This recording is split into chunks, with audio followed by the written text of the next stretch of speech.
Now asynchronous exception जो है वो हमारी C++ प्रोग्रामिंग लैंग्वेज सपोर्ट नहीं करती। इट मींस हमारी जो C++ लैंग्वेज है वो एसिंक्रोनस एक्सेप्शंस को हैंडल करने का वे हमें प्रोवाइड नहीं करती, बट हमारी जो C++ प्रोग्रामिंग लैंग्वेज है वो हमें सिंक्रोनस एक्सेप्शंस को हैंडल करने का वे प्रोवाइड करते हैं, जैसे कि हम प्रीवियस वीडियो में डिस्कस कर चुके with the help of try, throw and catch keyword.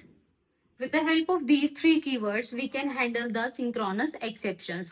So these are the some types of synchronous exceptions. First is arithmetic exception. ये arithmetic exception कब arise होती है? ये होती है जब हम कोई mathematical operations कर रहे होते हैं. Just like हमने डिस्कस किया है अभी, जैसे कि हम किसी भी नंबर को डिवाइड करते हैं किससे? जीरो से, एंड किसी भी नंबर को जीरो से डिवाइड करना अभी तक डिफाइन नहीं हुआ है। तो अगर हम ये करना चाहेंगे, किसी भी नंबर को जीरो से डिवाइड करना चाहेंगे, तो हमारी कौन सी एक्सेप्शन आ जाएगी? Arithmetic exception. सेकेंड एक्सेप्शन हमारी है ओवरफ्लो या फिर अंडरफ्लो एक्सेप्शन. जैसे कि कोई वेरिएबल है, उसकी कोई साइज लिमिट है और हम उसकी लिमिट से ज्यादा जाते हैं या फिर उस लिमिट से कम जाते हैं, तो हमारी कौन सी एक्सेप्शन अराइज होगी? Overflow underflow exception. जैसे कि आपको याद हो तो हम डेटा टाइप्स में उनकी लिमिट्स पढ़ते हैं, जैसे इंटीजर की लिमिट पढ़ते हैं. इंटीजर की लिमिट होती है हमारी इस डेटा टाइप की. अगर हम उस लिमिट से या तो कम में जाएंगे या फिर हम ज्यादा में जाएंगे, कोई उससे मतलब लिमिट से ज्यादा वाला नंबर हम किसी वेरिएबल में स्टोर करेंगे ऑफ डेटा टाइप इंटीजर, तो हमारी कौन सी एक्सेप्शन अराइज होगी? ओवरफ्लो या फिर underflow exception. Third is array index out of bound. ये भी हमने जस्ट अभी डिस्कस किया था कि मान लेते हैं एरे का जो मैक्सिमम साइज है वो 5 है और हम एक्सेस करना चाह रहे हैं क्या? Array of 10. It means we want to access the 10th index of array, but its maximum size is 5. तो it is not possible. तो हमारी कौन सी exception arise हो जाएगी? Array index out of bound. Now my next exception is null pointer exception. Null pointer exception क्या होता है? For example, हमारे पास एक पॉइंटर है और वो पॉइंटर जो है वो नल है, उसके अंदर क्या है? कोई भी वैल्यू नहीं है, नल है वो. बट हम क्या ट्राई कर रहे हैं? हम कह रहे हैं कि पॉइंटर का जो डेटा पार्ट है वो एक्सेस हो जाए. तो पॉइंटर तो नल है, उसका कोई भी डेटा पार्ट नहीं है. तो जब डेटा पार्ट नहीं है तो हमारा ये तो एक्सेस हो ही नहीं सकता. तो हमारी कौन सी एक्सेप्शन अराइज हो जाएगी? Null pointer exception. Our next exception is file handling exception. File handling exception भी हमने जस्ट अभी डिस्कस किया था वैसे.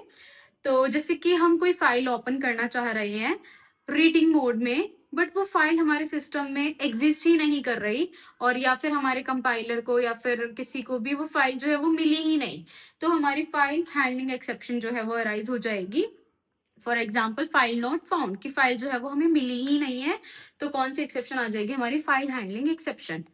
नेक्स्ट इज कस्टम या फिर यूजर डिफाइंड एक्सेप्शन.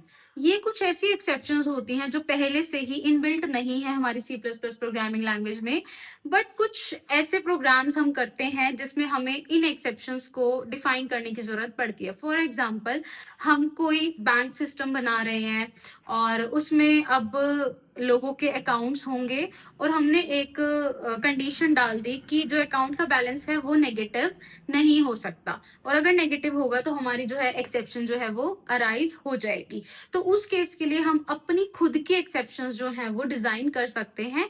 ऐसी एक्सेप्शंस को बोलते हैं हम यूजर डिफाइंड एक्सेप्शंस. हम एक प्रैक्टिकल एग्जांपल देखते हैं फाइल हैंडलिंग एक्सेप्शन का. हमने लिखा first hash include IO stream. हमने input output stream header file को इंक्लूड किया. देन हमने इंक्लूड किया एफ स्ट्रीम, मीन्स फाइल से रिलेटेड, फाइल से काम करने के लिए हम एक एफ स्ट्रीम हेडर फाइल को इंक्लूड करते हैं. देन हमने लिखा यूजिंग नेम स्पेस एसटीडी. देन हम मेन में आते हैं तो हमने एक फाइल नाम से एक पॉइंटर बनाया. इस पॉइंटर की हेल्प से हम एक अपनी फाइल ओपन करेंगे. तो हमने लिखा file dot open data dot text. हमारी जो टेक्स्ट फाइल का नाम है वो है डेटा डॉट टीएक्सटी, उसका एक्सटेंशन है.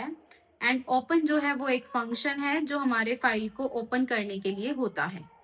तो हमने लिखा file dot open data dot TXT. It means जो हमारी डेटा डॉट टी फाइल है वो आप ये मान सकते हो कि जो ये फाइल पॉइंटर है इसके अंदर ओपन हो चुकी है। इट मीन्स हम आगे जो भी इस डेटा डॉट टी फाइल में काम करेंगे वो हम फाइल पॉइंटर की हेल्प से काम करेंगे। देखिए, अगर हमारी जो data dot T file exist करती है हमारे सिस्टम में, तो जो हमारा जो फाइल पॉइंटर है, ये जो फाइल पॉइंटर है, ये जो डेटा डॉट टी का पहला कैरेक्टर होगा लेट ए। तो जो ये फाइल पॉइंटर है इसमें इस ए का एड्रेस आ चुका होगा।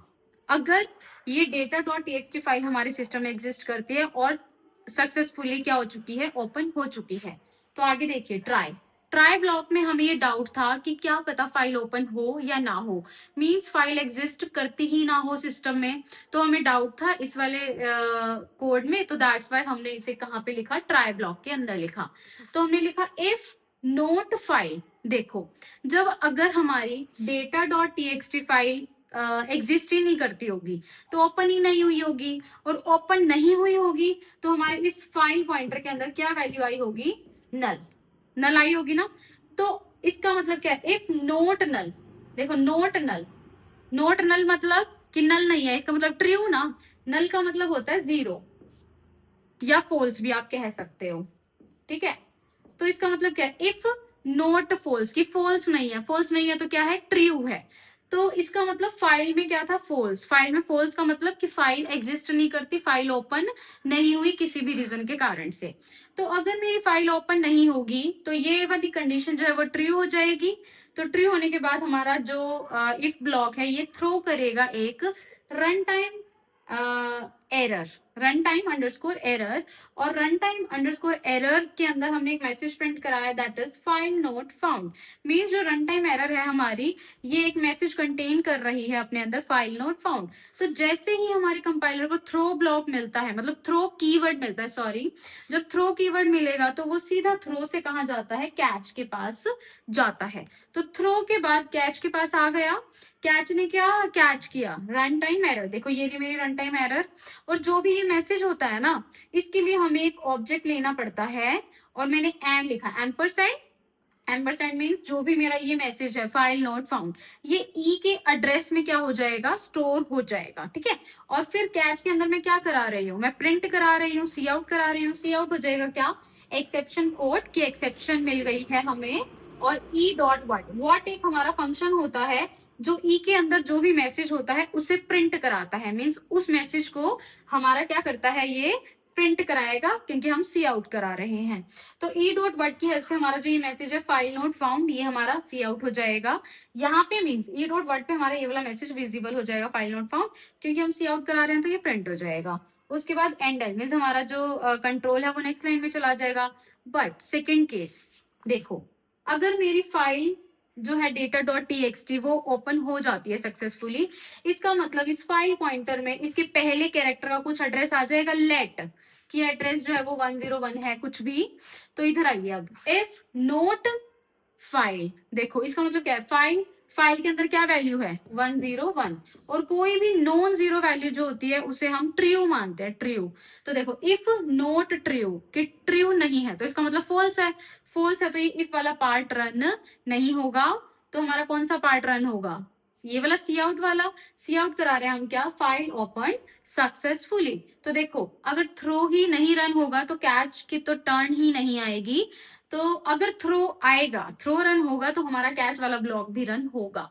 तो अगर हमारी फाइल सक्सेसफुली ओपन हो जाएगी तो इफ ब्लॉक रन नहीं होगा, नॉर्मली हमारा सी आउट हो जाएगा क्या, फाइल ओपन सक्सेसफुली।